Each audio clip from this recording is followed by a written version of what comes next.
Bienvenidos una vez más a este canal de estudios bíblicos y a un nuevo encuentro con la palabra de Dios. En esta serie, La fe más preciosa que el oro, estamos estudiando las vidas de algunos de los héroes de la fe más destacados que están registradas en el capítulo 11 del libro de Hebreos. Hoy y las próximas 2 semanas estaremos analizando la vida de Abraham, llamado el padre de la fe. No solo porque su vida es un notable ejemplo de fe en Dios, sino porque de él nacen 3 de las religiones más importantes del mundo, como son el cristianismo, el judaísmo y el islamismo.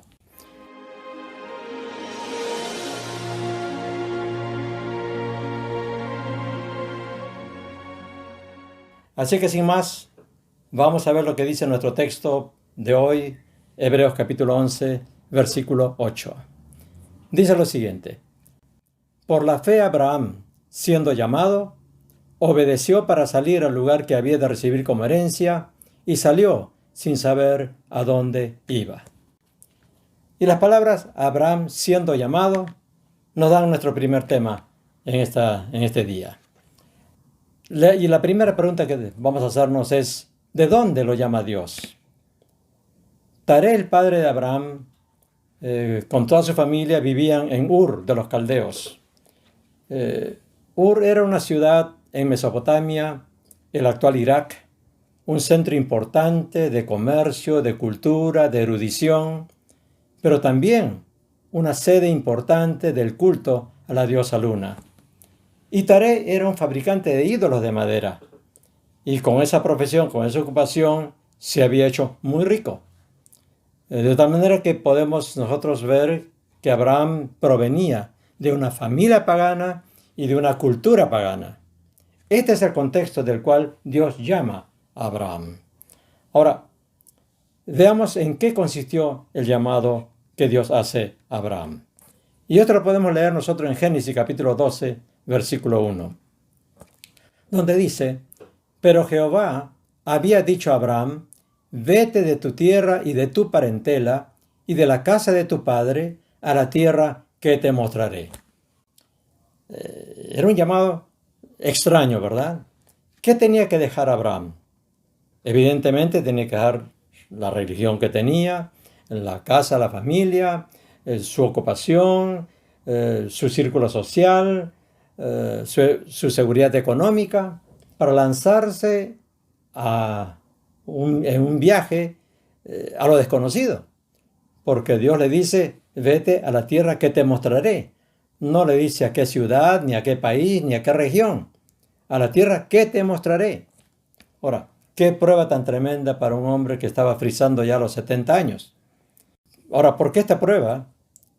Porque Dios necesitaba un hombre con la fe y el temple necesarios para la gran aventura de ser la semilla de un pueblo totalmente diferente, radicalmente diferente a todas las naciones paganas e idolátricas de su tiempo.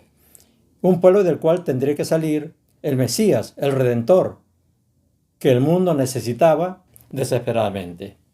Ahora, pensemos y comparemos este llamado de Dios a Abraham con nuestra propia experiencia. ¿No es verdad que la primera prueba para nosotros fue cuando recibimos el llamado de Dios, cuando escuchamos el Evangelio de Jesucristo por primera vez y nos convertimos? Y es que el llamado de Dios, por medio del Evangelio, también es un llamado a dejar tradiciones, manera de pensar, pecados, estilo de vida, prejuicios, lealtades de grupo, de familia, cuando estos se oponen a la palabra de Dios y a Cristo. Es un llamado radical también. Pero el llamado de Dios, por otro lado, es un llamado a una aventura, la aventura más grande que un ser humano puede realizar.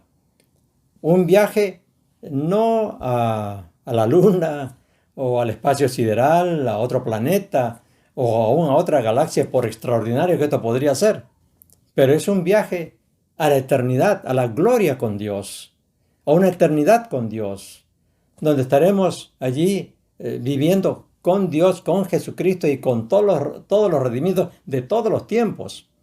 Ahora, esto es algo realmente incomparable con cualquier otra aventura o viaje que un hombre pueda realizar. Ahora, nunca olvidemos esto, queridos amigos y hermanos, porque hoy día en el mundo posmoderno que estamos viviendo, la fe se ha vuelto inmediatista, cortoplacista. La gente que tiene fe solamente piensa en el hoy, en el ahora, en buscar bendiciones, solución a problemas, una sanidad, milagros, etc. Pero se pierde de vista que el llamado de Dios es un llamado de largo aliento. Es un viaje de largo aliento a una tierra prometida por Dios, una vida prometida por Dios, que es muy diferente a lo que estamos viviendo. Y simplemente estamos en el camino, en la ruta a esa tierra prometida. Y este caminar encuentra muchas veces obstáculos, dificultades, accidentes, tropiezos. Pero vale la pena pasar por todo eso, porque para eso es la fe que nos ha dado el Señor. Una fe que supera las pruebas, una fe que vence las dudas y una fe que sigue apuntando a la meta que Dios nos ha propuesto.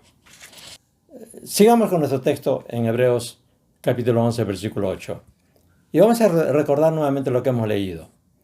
Por la fe, Abraham, siendo llamado, obedeció para salir al lugar que había de recibir como herencia y salió sin saber a dónde iba. Por la fe, Abraham, siendo llamado, obedeció.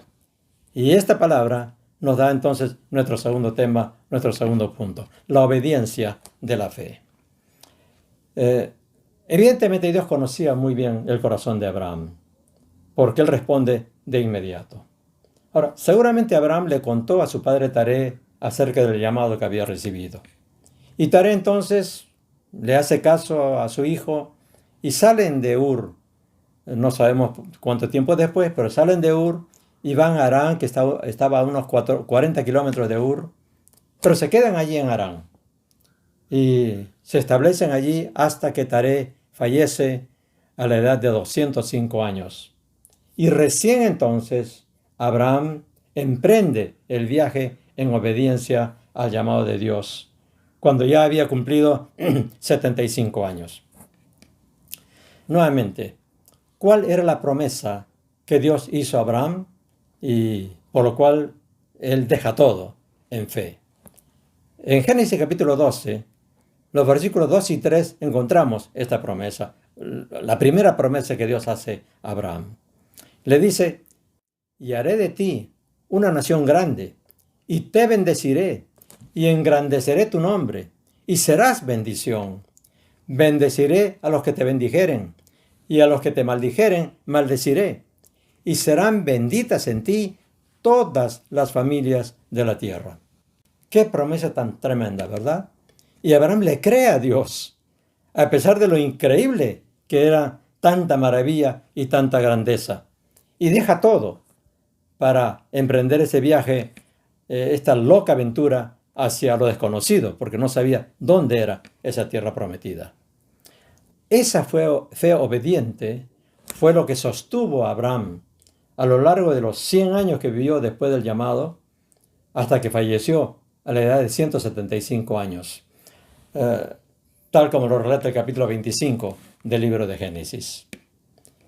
Ahora, preguntémonos, ¿qué pasó en la vida de Abraham después que sale? ¿Recibió lo prometido?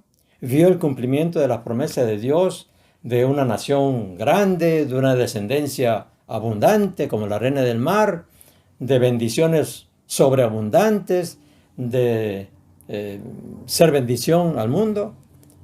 En realidad, Abraham no vio mucho de las promesas de Dios cumplidas. Más bien, en el libro de los Hechos, capítulo 7, se nos relata la declaración de Esteban. Esteban, uno de los diáconos de la iglesia primitiva, fue acusado falsamente de haber blasfemado contra Moisés y contra Dios. Y lo llevan ante el concilio, ante el Sanedrín, las autoridades religiosas de Israel. Y allí le piden su testimonio, su declaración. Y entre todo lo que él dice, menciona a Abraham.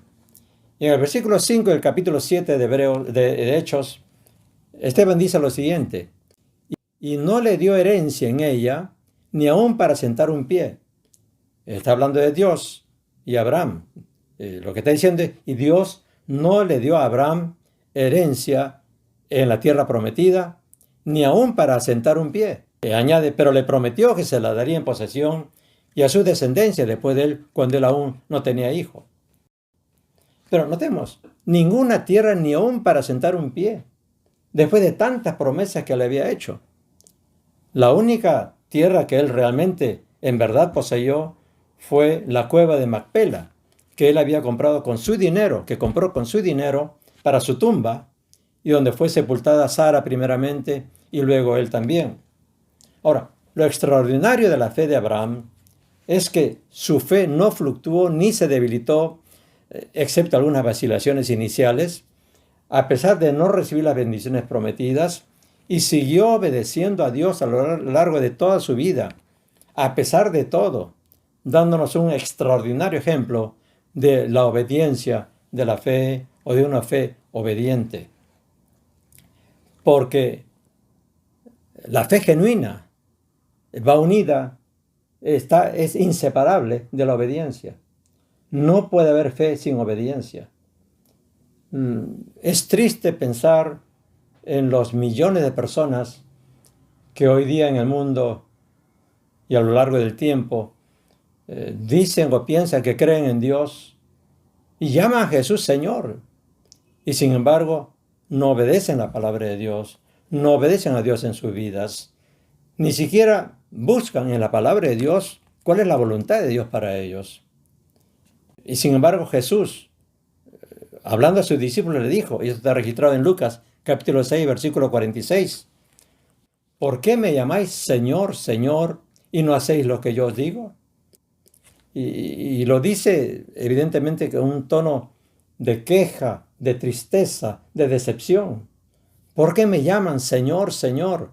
Y la palabra Señor es una palabra muy fuerte. Es traducción de la palabra griega Kyrios. Y Kyrios era el nombre que se le daba al emperador, al rey. Era Señor con toda la autoridad. No la palabra Señor que se dice por diplomacia, Señor fulano de tal. No, era el Señor, el dueño de todo, la autoridad absoluta. Entonces Jesús dice, ¿por qué me llaman ustedes Señor, Señor, Kyrios, Kyrios?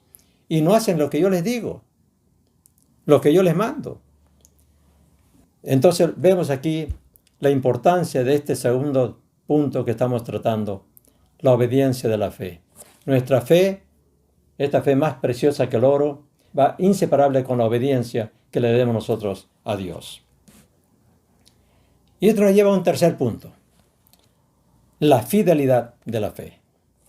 Ahora estoy usando estas dos palabras deliberadamente juntas. Ya más bien en los tiempos modernos, estos dos términos se han ido diferenciando más y hoy día ya no son sinónimos. Hoy día fe se concibe más como la creencia, la certeza, la convicción, la confianza en Dios. En cambio, fidelidad es más la constancia, la firmeza, la perseverancia en el tiempo de esa fe y de esa obediencia y de ese amor a Dios. En el Antiguo Testamento, el vocablo hebreo emuná es traducido 20 veces como fidelidad y una sola vez como fe. Emuná es traducida 20 veces como fidelidad, pero solo una como fe, como lo están viendo ustedes en su pantalla. Pero cuando los escritores del Nuevo Testamento citan y traducen la palabra, el vocablo emuná, fidelidad del Antiguo Testamento, lo traducen como otra palabra griega, pistis, que se traduce 256 veces como fe y solo una vez como fidelidad. Ahora, ¿por qué sucede esto? Porque en la antigüedad, tanto en el hebreo como en el griego, los conceptos de fe y fidelidad eran conceptos muy cercanos, casi sinónimos, equivalentes.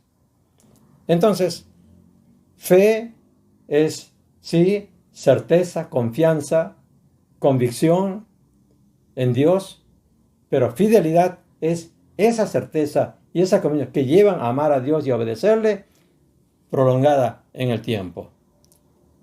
Más semejante a la palabra lealtad.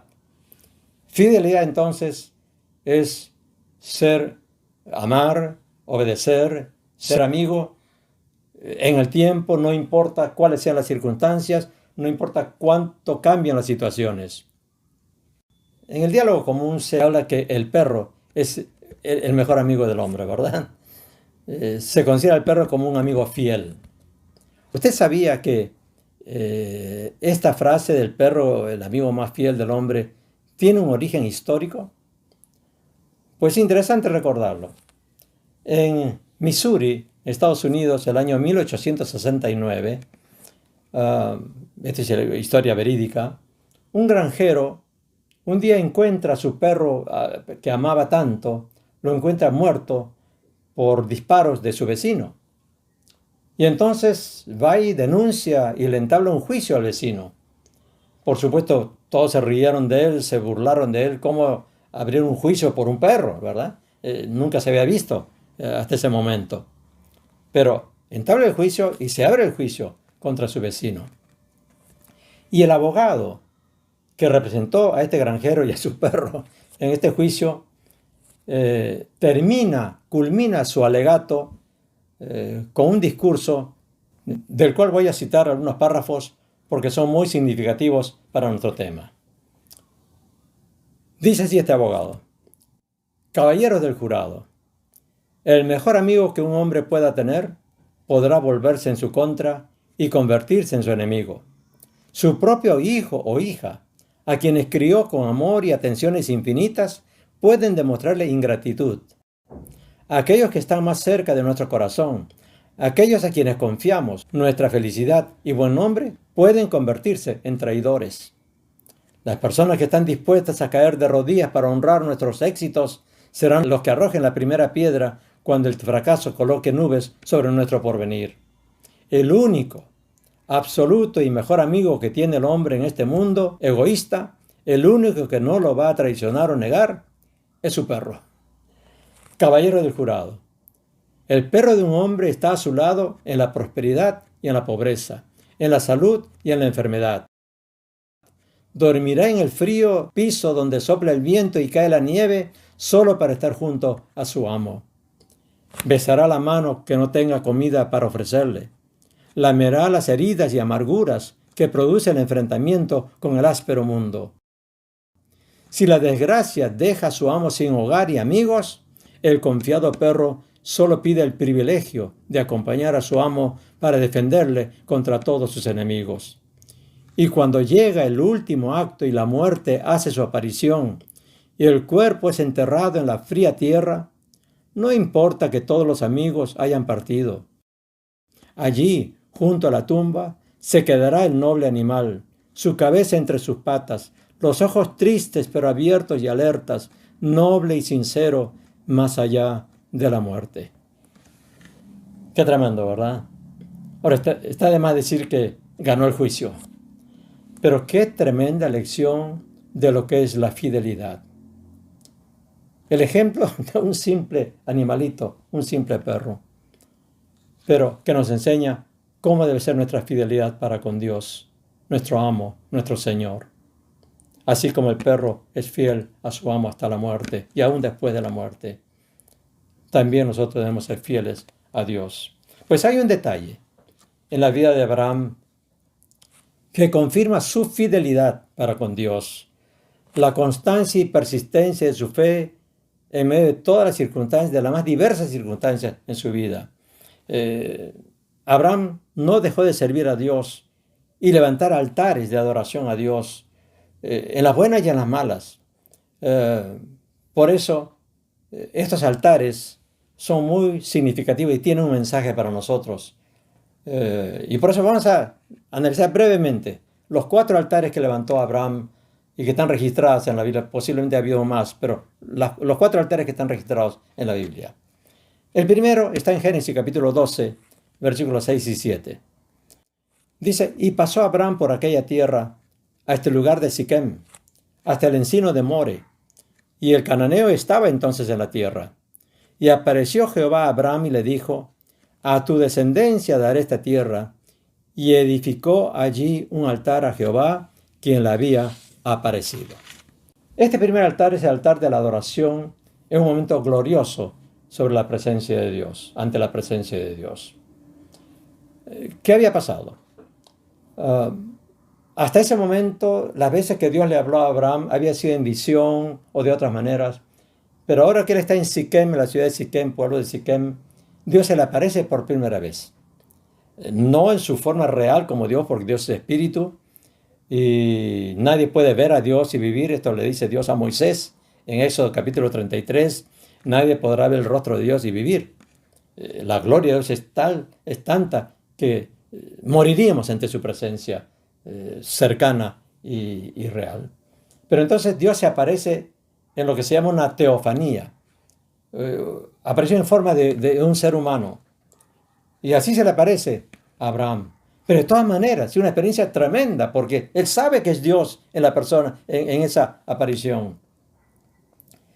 Y ante esa experiencia gloriosa y tremenda, levanta un altar de adoración a Dios.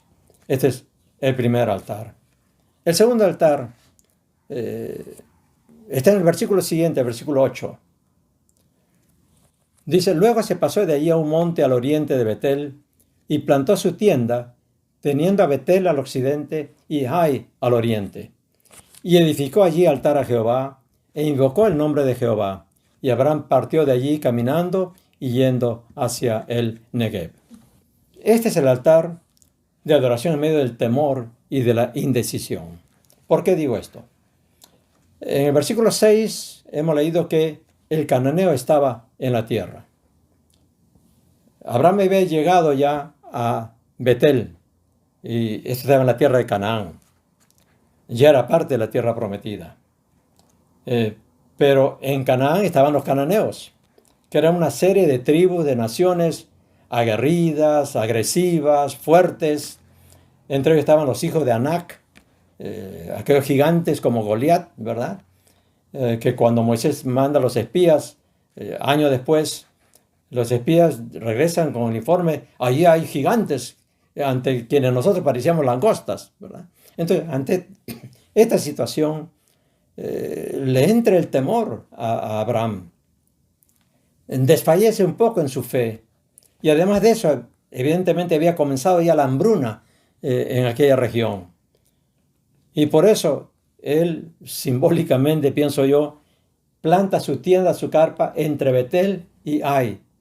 Ahora, es interesante que Betel significa casa de Dios y Ai significa un montón de ruinas. Como que Abraham no se decidía a poner su tienda en Betel o ni siquiera en Ai. Pero en esa indecisión y temor, no continúa en dirección al oriente, adentrándose más o penetrando más en la tierra prometida, sino que dice, caminando, partió de allí caminando y yendo hacia Negev, hacia el sur. Y Negev era una zona desértica, no había nada allí. Lo que pasa es que estaba yéndose hacia Egipto, y él llega a Egipto, pero se estaba apartando del camino de Dios, de la ruta que Dios le había señalado. En medio de su temor e indecisión, no deja de levantar un altar de adoración a Dios. El tercer altar lo encontramos en el capítulo 13 de Génesis, versículos 14 y 15, y luego el versículo 18, donde leemos: y Jehová dijo a Abraham, después que Lot se apartó de él: alza ahora tus ojos y mira desde el lugar donde estás hacia el norte y el sur, y al oriente y al occidente. Porque toda la tierra que ves la daré a ti y a tu descendencia para siempre. Abraham, pues, removiendo su tienda, vino y moró en el encinar de Mamre, que está en Hebrón, y edificó allí altar a Jehová. Ahora, este es el altar de la consagración total a los propósitos de Dios. ¿Qué había pasado?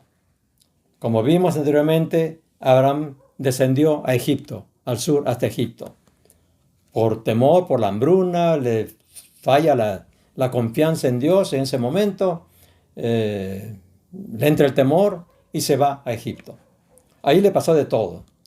Mintió al faraón, hace que su esposa Sara le mienta al faraón. Al final Faraón se entera, se descubre esta mentira, lo expulsa de Egipto. Y Abraham está de regreso entonces al lugar donde antes había levantado el altar entre Betel y Ai. Pero ya es un Abraham que se ha dado cuenta del error que había cometido. Estaba arrepentido de ese error. Se dio cuenta que no podía estar fuera de la voluntad de Dios.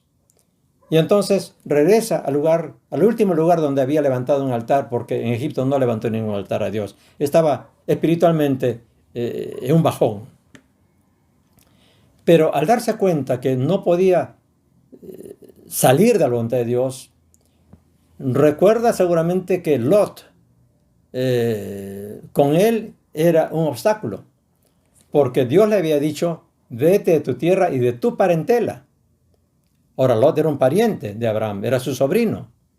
Entonces no había obedecido totalmente el mandato de Dios. Había salido de la tierra, sí es verdad, había dejado el hogar paterno, pero no se había alejado totalmente de su parentela. Entonces, ante esta situación, él ahora le dice a Lot, ya, vete, no podemos seguir juntos. Y Lot se va, se aleja de Abraham. Ahora sí, Abraham está totalmente dentro de la voluntad de Dios.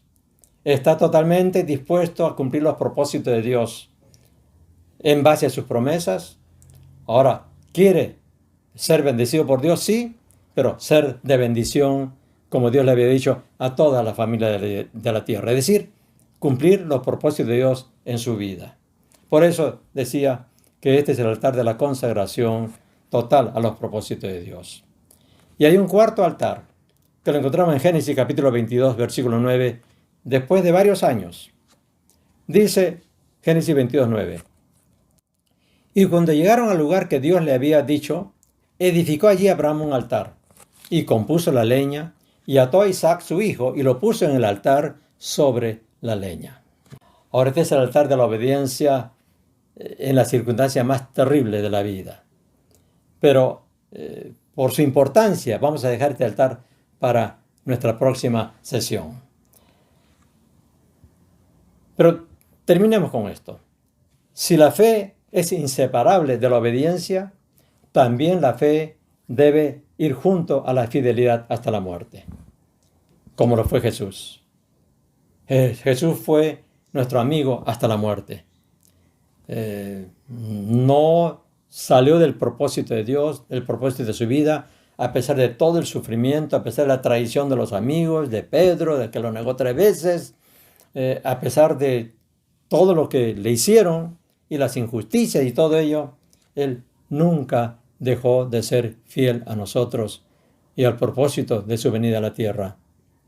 Ahora, ¿cómo podemos nosotros ser infieles a Jesús cuando Él fue fiel a nosotros hasta la muerte? Entonces, concluyendo este estudio nuestro, resumamos en las 3 cosas que Abraham nos ha enseñado hoy sobre la fe.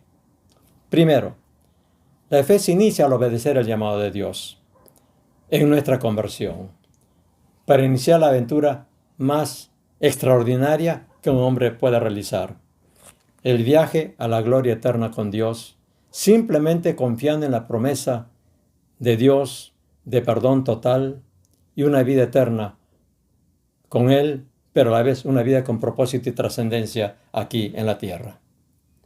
La obediencia al llamado de Dios. La segunda lección que nos da Abraham es que esta fe nos lleva a una obediencia permanente a Dios, en las buenas y en las malas. No importa qué pase, seguir obedeciendo a Dios, rechazando las demandas de nuestra carne o las tentaciones del mundo o las tentaciones de Satanás. Obedecer a Dios en toda circunstancia, y si hemos pecado, si hemos tropezado y hemos caído, pues arrepentirnos, confesar nuestro pecado, levantarnos, rectificar y continuar nuestro caminar con Dios en obediencia al llamado de Dios. Y la tercera lección es que la obediencia nos tiene que llevar la fidelidad hasta la muerte, como fue Jesús para con nosotros, levantando nuestros altares de adoración, no importa cuáles sean las circunstancias, buenas o malas, felices o tristes, trágicas o de triunfo, con bendiciones o sin ellas, porque así nos amó el Señor Jesucristo. Estas son las 3 lecciones que espero recordemos siempre, porque Dios se merece todo de nosotros. Y terminaremos con una pregunta. ¿Cuál fue el secreto de la fe de Abraham?